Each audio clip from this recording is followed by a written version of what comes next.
this video, I'm going to teach you the difference between an average candidate and a standout candidate. So I've been on a lot of interview panels, and I can tell you that the average candidate does certain things and shows up in a certain way, and the standout candidates show up in a completely different way. And I'm going to explain to you in this video how they do it. So stay tuned. The problem that most people have when they're going on a lot of interviews and not succeeding is their mindset. So I'm going to talk a little bit today about the mindset of an average candidate and how when they stay in that mindset, they don't realize they need to change it. Then they're going on interviews over and over again and not knowing what the difference is, not knowing how they need to take different action the next time.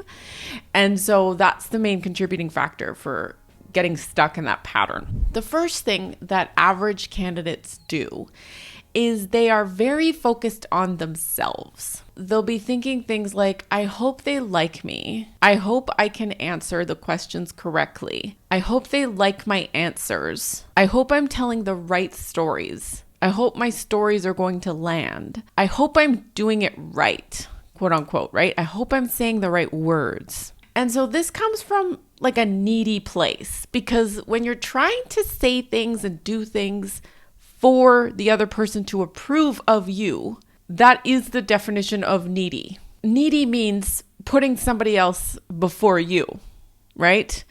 And that's the energy that comes across, right? It's like, oh, well, I want to please you. I want to make you happy. I want to say what you want.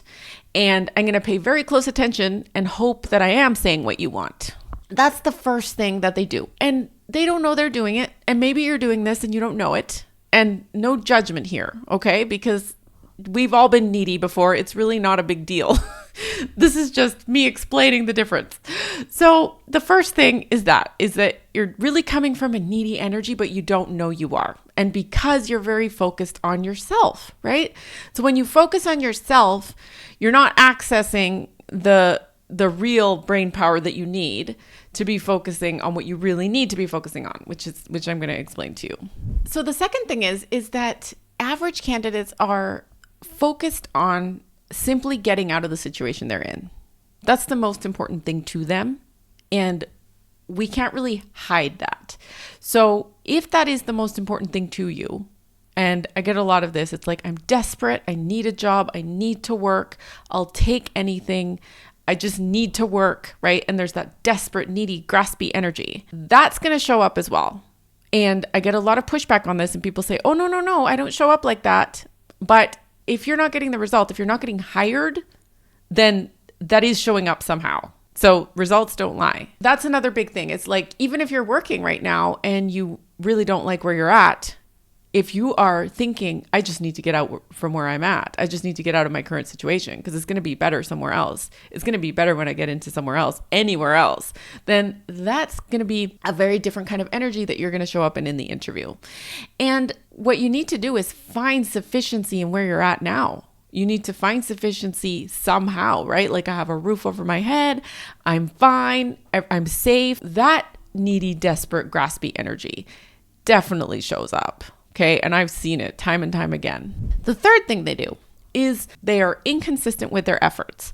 So they will send sporadic applications, and then if something doesn't come of it, then they will get very disappointed. They will get frustrated, and then they will stop sending applications. They will stop getting interested in why it's not working. They will stop getting inquisitive, or they won't even go to a curious place. They'll get to a frustrated place, and then they will stop. And so it's very up and down, right? So it's very sporadic. So one week they might send a bunch, another week they might not send any. Some week they might have some conversations, some weeks they won't have any. And it's all driven by how they feel. And how they feel is driven by external factors. Fourth thing they do is they are very, very influenced by other people.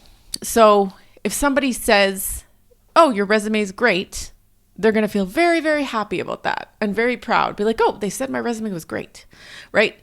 And then if somebody says, yeah, your resume needs a lot of work, they're going to feel very, very low and very down about that.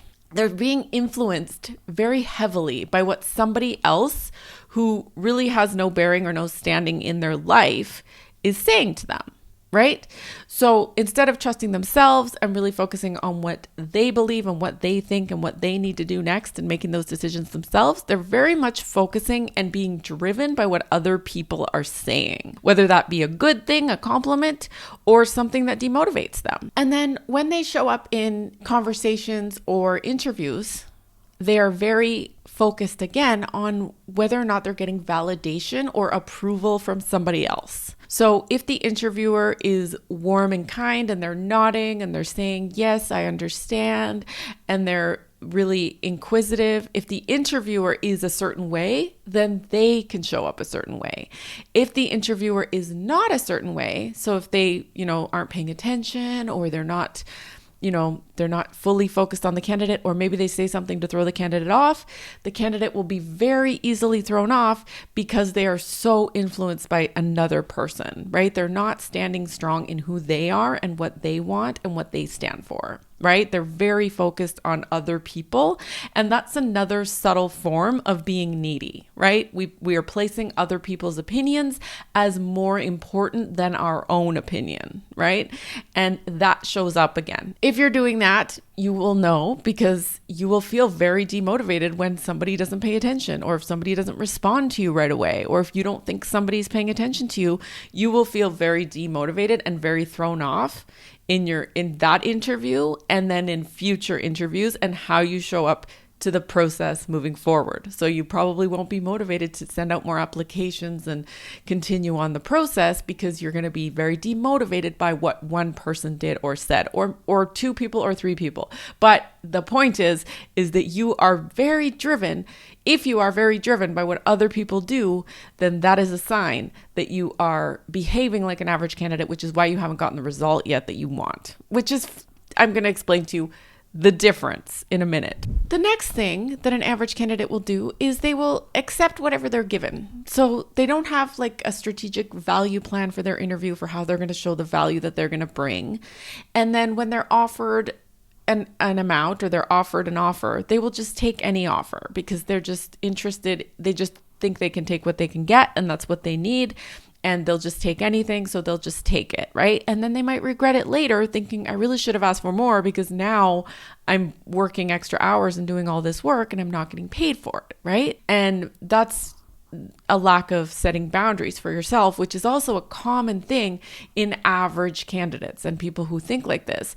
That is kind of how they think. They think in the way of, well, I'll just take this for now and then I'll see what happens. And then they won't set a boundary for themselves when when there's the opportunity to set that boundary, and then they will be resentful later.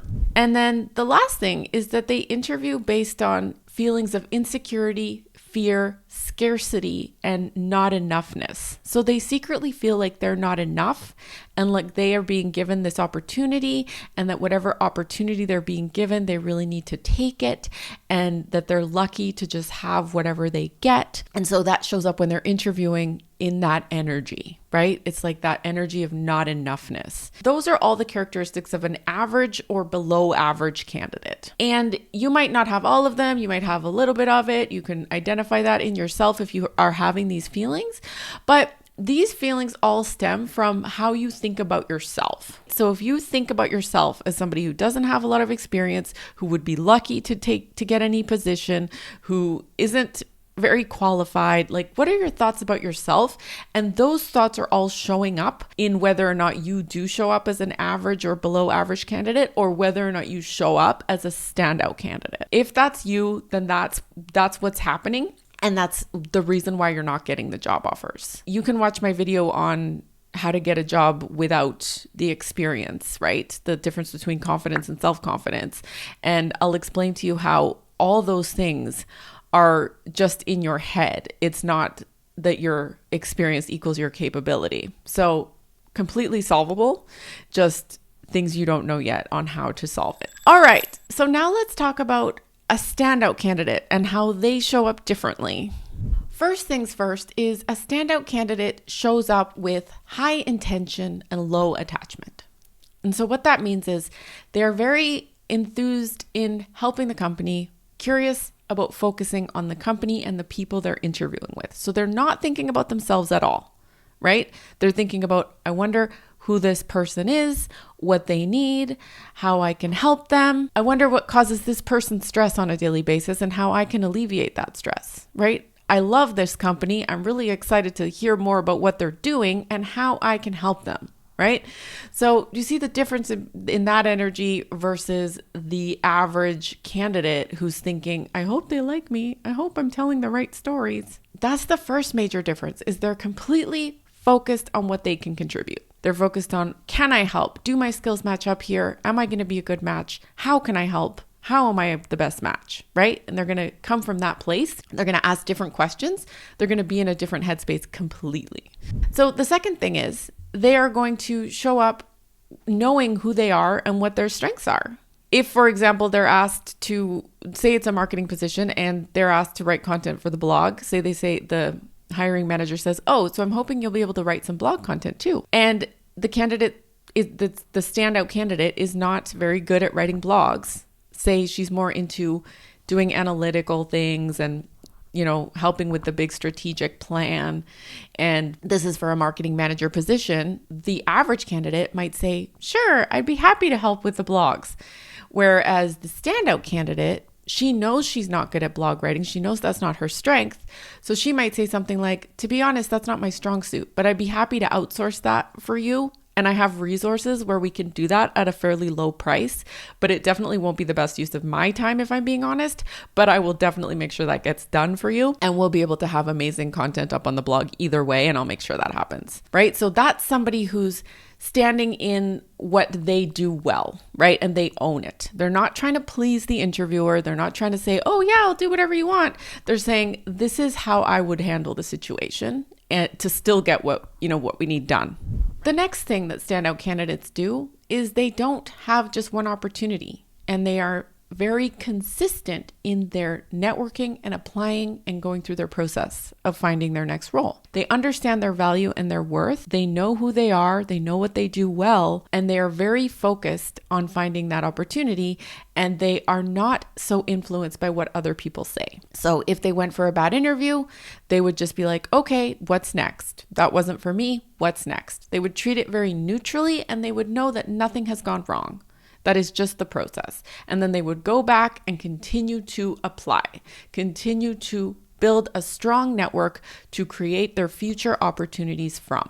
Another thing that standout candidates do is they stand firm in their own value. So they are willing to walk away if they're given an offer that isn't reflective of their value. If they haven't done a good job of communicating their value, they will know that and they will understand what they need to do differently next time to do that. And they won't take it personally. They won't make it mean that they don't have value anymore just because somebody didn't see it, right? So they will stand firm in their own value, understanding that it's not personal and that it's just that they need to continue on to find the organization that will see their value and be happy to hire them and pay for their value. Whereas an average candidate will get discouraged very, very quickly and get knocked out of the game. Next thing they do is that they do the work to feel sufficient and confident in where they are right now.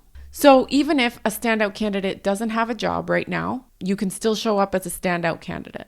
Even if you don't have a situation that you are in love with right now and you don't like your current job, you can still show up as a standout candidate. The way that you do that is by finding sufficiency in where you're at right now. Do you have food? Do you have water? Do you have a roof over your head? Do you have a brain that can solve problems? Because the organization that will hire you doesn't care about your ability to pay your bills.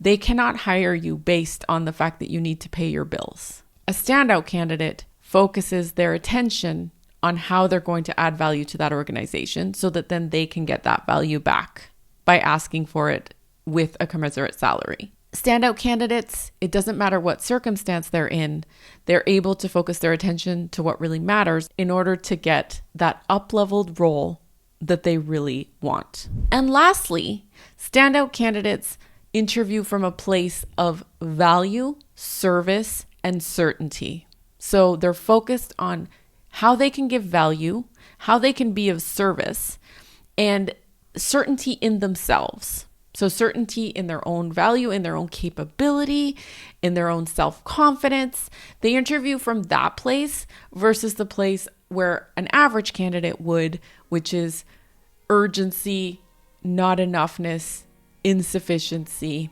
lack, and fear. So I hope that paints a really clear picture of what an average or below average candidate does versus a standout, high level, good quality candidate does. And if you are not at that place right now and you would like some help getting to the point of becoming that standout candidate, you can check out my free training below to get started, get a better job in 30 days, or you can check out my podcast or additional resources below to get started with me and take this work deeper. So my name is Natalie Fisher. I'm a career mindset coach. If you like this video, give me a thumbs up. If you didn't like it, give me a thumbs down. Subscribe to the channel if you haven't already, and I will see you next week for another video. Thank you. Bye.